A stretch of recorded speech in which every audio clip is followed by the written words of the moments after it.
Kepada siapa yang ada masalah kulit kusam, video ni adalah untuk anda. Sebenarnya kulit kusam ni, dia bukan semestinya kulit tu nampak macam tak berseri, tak bercahaya.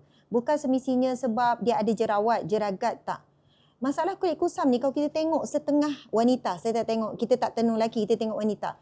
Kulit dia tak ada jeragat, kulit dia tak ada jerawat, kulit dia macam tak ada masalah.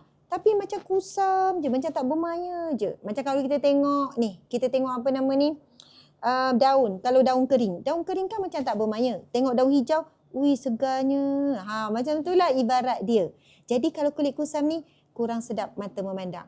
Bukan orang lain je yang pandang. Tapi diri sendiri tengok kat muka, alah kenapalah muka aku kusam ni, kenapalah muka aku tak berseri-seri ni. Lebih kurang macam itulah.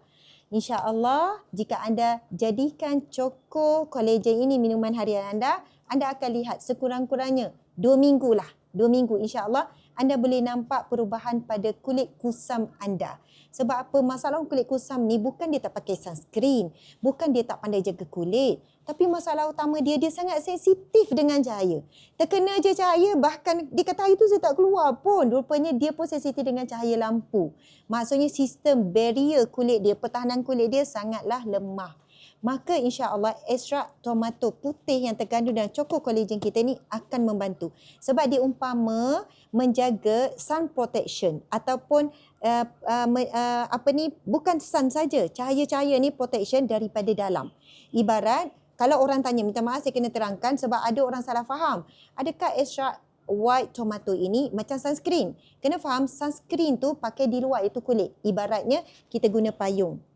Kita pelindung kulit kita, itu luar. Tetapi dalaman inilah dia, ekstrak tomato putih. Jadi insya-Allah mudah-mudahan siapa yang ada masalah kulit kusam, minuman harian ini boleh membantu anda berganda-ganda untuk cepat dapat kulit yang diimpikan.